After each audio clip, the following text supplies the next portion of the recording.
Hello everyone, आज का topic है menstrual cycle in human female. ठीक है, चलिए देखते हैं।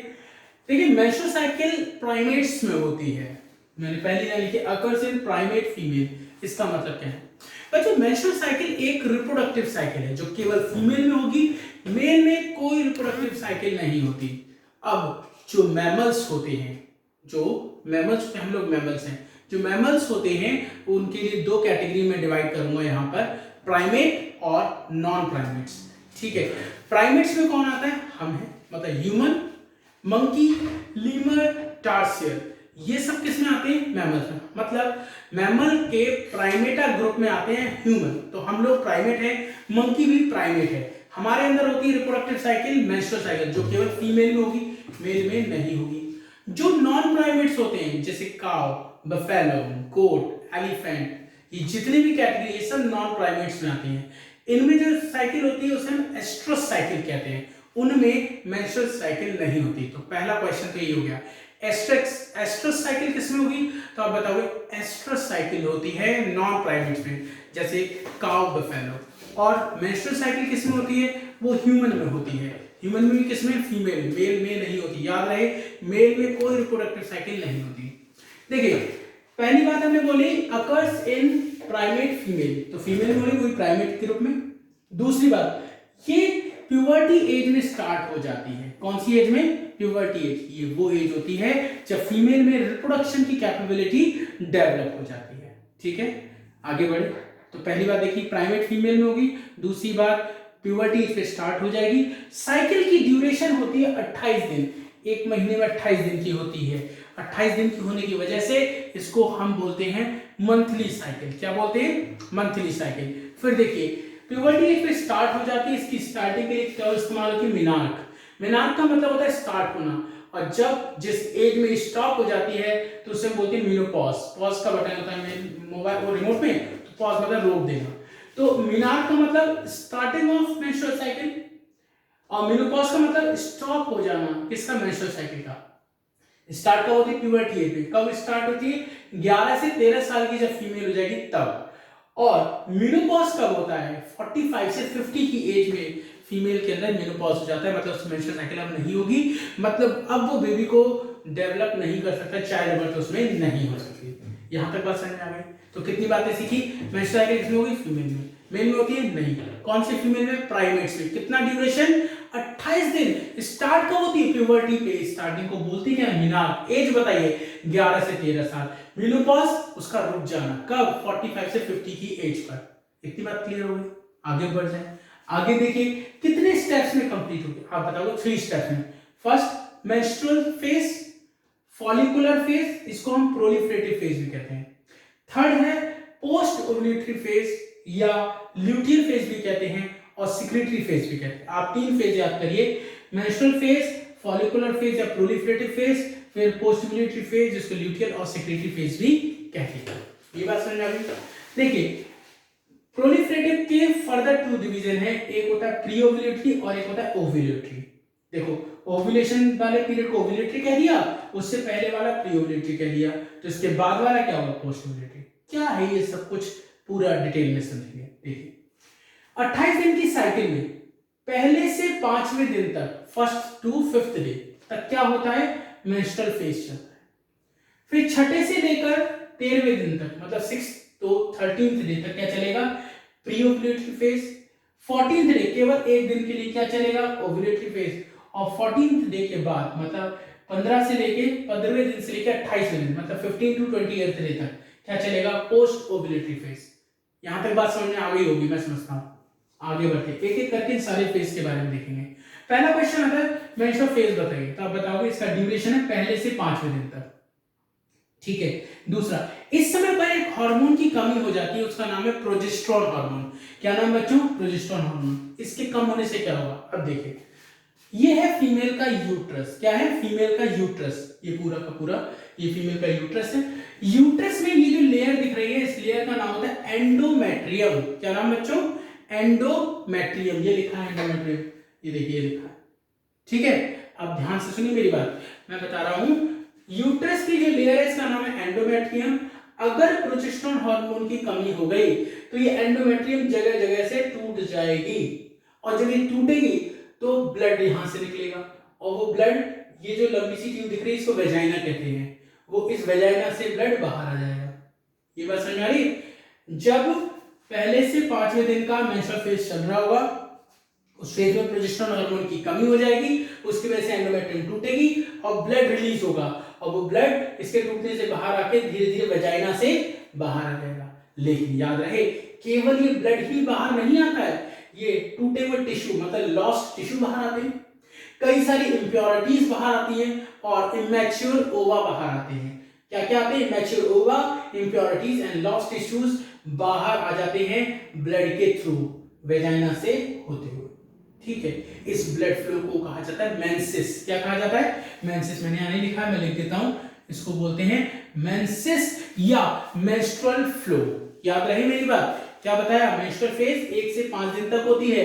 इस समय पर प्रोजेस्टेरोन हार्मोन की कमी हो जाती है, और इसके कम हो जाने से एंडोमेट्रियम टूट जाती है, उससे ब्लड निकलता है, ब्लड के साथ लॉस्ट टिश्यूज, इंप्योरिटीज और इमैच्योर ओवा भी बाहर आ जाते हैं। इस ब्लड के फ्लो को मेंसेस या मेंस्ट्रुअल फ्लो कहते हैं।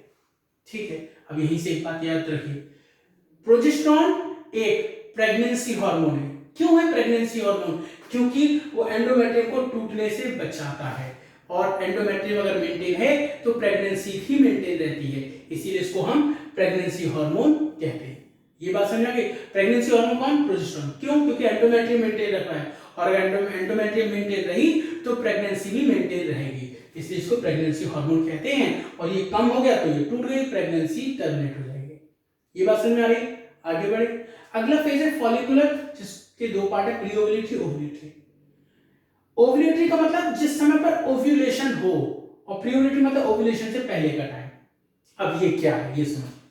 प्री ओव्यूलेटरी फेज 6 से 13वें दिन तक चलता है, छठे दिन से 13वें दिन तक चलता है। इस समय पर एफएसएच का अमाउंट इंक्रीज हो जाता है, और एफएसएच का जो अमाउंट है इंक्रीज हो गया तो उससे एमजीएफ बनता है। क्या बनता है? MGF, mature Graafian follicle. अब ये क्या होता है देखिए, ये ओवरी है, ये क्या है बच्चों? ओवरी। अगर ओवरी को हम इंटरनली देखें तो कुछ इस तरह का स्ट्रक्चर दिखेगा, इसके अंदर एक स्ट्रक्चर बनता है, उसका नाम होता है एमजीएफ। क्या नाम होता है बच्चों? MGF, mature Graafian follicle. क्या बनता है? Mature Graafian follicle. इस मैच्योर ग्राफियन फॉलिकल में अंदर होता है सेकेंडरी oocyte। क्या होता है बच्चों? Secondary oocyte। ये जो गोल गोल आपको दिख रहा है इसका नाम होता है सेकेंडरी oocyte। क्या नाम बच्चों? Secondary oocyte। उसके बाद ये देखिए, मैं लिख देता हूं एक बार, सेकेंडरी oocyte। उसके बाद एक लेयर होती है, उसका नाम होता है जोना पेल्यूसिडा। क्या नाम बच्चों? जोना पेल्यूसिडा। उसके बाहर होती है कोरोना रेडिएटा। एक कोरोना आजकल चल रहा है, एक कोरोना रेडिएटा ये है। ठीक है, ये होगी कोरोना रेडिएटा। उसके बाद एक लेयर होती है मेम्ब्रेनस ग्रैन्युलोसा। बोलिए बच्चों, मेम्ब्रेनस ग्रैन्युलोसा। उसके बाद लास्ट होती है थीका। थीका के भी दो पार्ट होते हैं, एक्सटर्ना और इंटरना। ध्यान दीजिए मेरी बात पे, ओवरी के अंदर एमजीएफ बना, ये एमजीएफ बनाने में कौन रिस्पॉन्सिबल है? FSH hormone. नाम में ही आंसर छुपा है, फॉलिकुलर स्टिमुलेटिंग हार्मोन। क्या नाम है बच्चों? Follicular stimulating hormone. ये जो फॉलिकुलर स्टिमुलेटिंग हार्मोन है, ये फॉलिकल्स को स्टिमुलेट करेगा, डेवलप कराएगा, एमजीएफ बनाएगा। एमजीएफ में सेकेंडरी oocyte होता है और 4 लेयर होती है, zona pellucida, corona radiata, membranous granulosa और थीका। ठीक है, यहां तक बात समझ में आ गई? तो यहां प्री ओव्यूलेटरी फेज क्या है? छठे से 13वें दिन तक चलता है। इस समय पर एफएसएच का अमाउंट ज्यादा हो जाता है और एमजीएफ डेवलप होता है। इतनी बात समझ में आ गई? अब क्या होगा? अब आएगा ओव्यूलेटरी फेज। ये केवल एक दिन का है, 14th डे। ठीक है, 14th डे पर ओव्यूलेटरी फेज चलता है। इस समय पर एलएच हार्मोन बढ़ जाता है। एलएच क्या होता है? Luteinising hormone. क्या नाम है? Luteinising hormone. ये क्या था? फॉलिकुलर स्टिमुलेटिंग हार्मोन, ये है ल्यूटेनाइजिंग हार्मोन। ये ज्यादा होने से ओव्यूलेशन होता है। ओव्यूलेशन क्या है? ओव्यूलेशन का मतलब है ओवरी से सेकेंडरी oocyte का बाहर आ जाना। ओवरी से सेकेंडरी oocyte का बाहर आ जाना at 14th day of menstrual cycle under the influence of luteinizing hormone। ठीक है, ओव्यूलेशन बात समझ में आ गई? सेकेंडरी oocyte का ओवरी से बाहर आना। पूछा मैंने, हे सेकेंडरी oocyte, तुम ये क्या कर रहे हो, बाहर क्यों आ रहे हो? तो बोला मैं इसलिए आ रहा हूँ कि इस समय पे LH हार्मोन ज्यादा है, और मैं जब बाहर आऊंगा तो अकेले नहीं आऊंगा, मैं जब बाहर आऊंगा तो अकेले नहीं आऊंगा, और ये दो लेयर को लेके आता है, ज़ोना पेलिसिडा और कोरोना रेडिएटा, इन दोनों को लेकर ये बाहर आ जाता है। आई होप ये बात समझ आ गई होगी। तो फिर से देखो, सेकेंडरी oocyte बाहर आता है, मैंने पूछा क्यों आ रहे हो, बोले क्योंकि LH इस समय ज्यादा हो गया है, ल्यूटिनाइजिंग हार्मोन ज्यादा हो गया है और मैं बाहर आ जाऊंगा। क्यों आ जाऊंगा, क्योंकि मुझे आगे की रिप्रोडक्टिव साइकिल कंप्लीट करानी है, वो भी आगे देखिए। फिलहाल देखिए, सेकेंडरी oocyte बाहर आया है, ज़ोना पेलिसिडा को लेकर आया है, चारों तरफ कोरोना रेडिएटा है, वो ये दो लेयर को लेकर बाहर आ गया, लेकिन अभी भी मेम्ब्रेनस ग्रैन्युलोसा और थीका ये दो लेयर अंदर प्रेजेंट हैं। ये बात समझ आ रही है? ठीक है, तो इसको बोलते हैं ओव्यूलेशन। क्वेश्चन, ओव्यूलेटरी फेज कब होता है, तो आप बताओ 14th डे पे। किसकी वजह से हो रहा है? LH हार्मोन की वजह से हो रहा है। और इसमें ओव्यूलेशन जो हो रहा है उसका मतलब क्या है, तो आप बताओगे। ओव्यूलेशन का मतलब है release of secondary oocyte from the ovary, release of secondary oocyte from the ovary at 14th day of menstrual cycle under the influence of LH। ठीक, अब देखिए क्या होगा, अब देखिए क्या होगा, आगे बढ़ते हैं।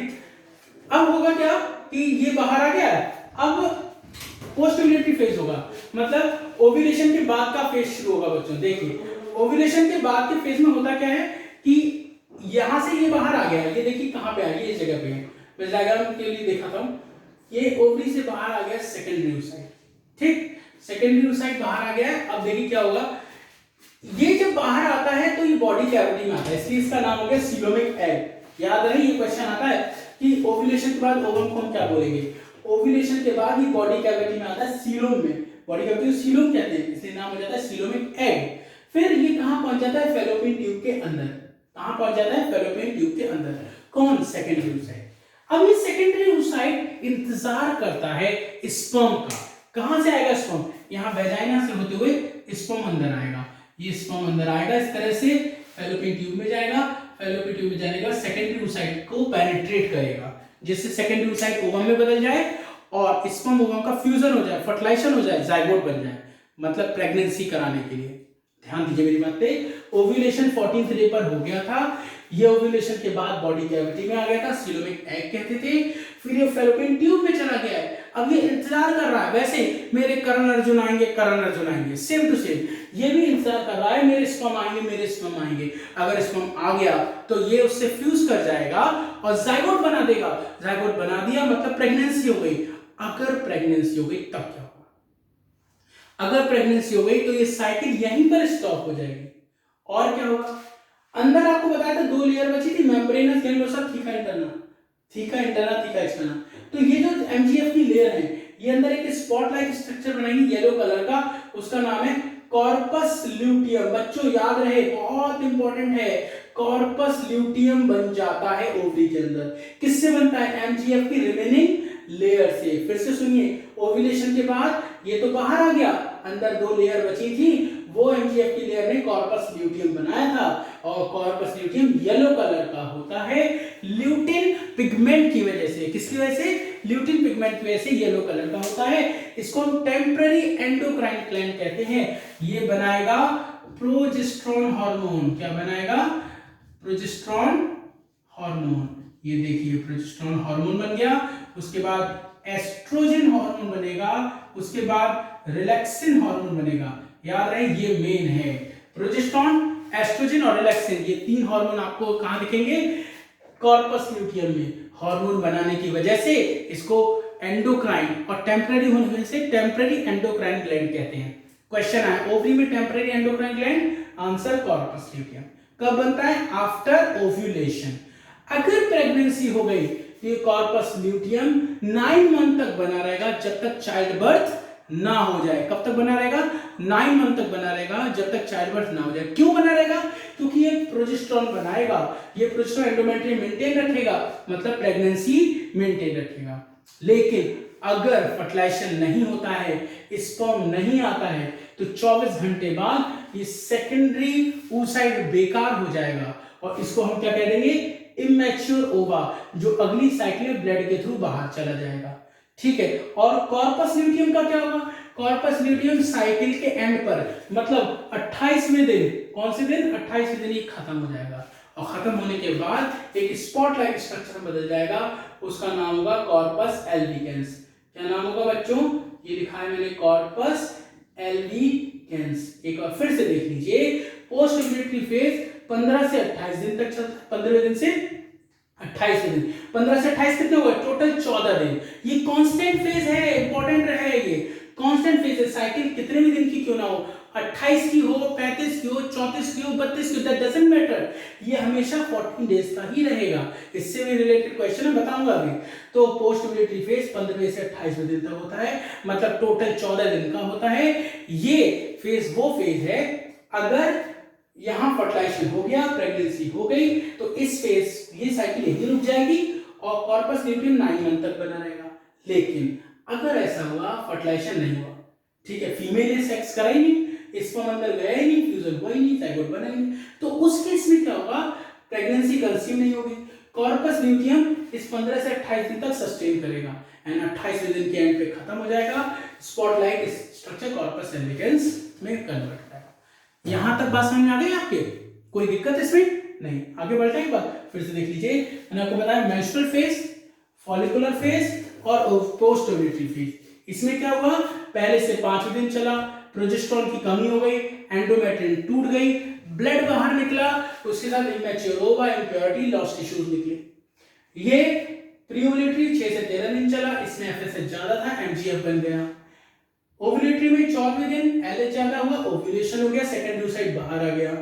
फिर इसमें क्या हुआ कि अगर फर्टिलाइजेशन हो गया तो कॉर्पस ल्यूटियम 9 मंथ तक बना रहेगा, लेकिन नहीं हुआ तो ये 28वें दिन खत्म हो जाएगा और एल्बिकेंस में कन्वर्ट हो जाएगा। आई थिंक मेंस्ट्रुअल साइकिल आपको समझ में आ गई होगी और टॉपिक हम नेक्स्ट वीडियो में देखेंगे। थैंक यू बच्चों।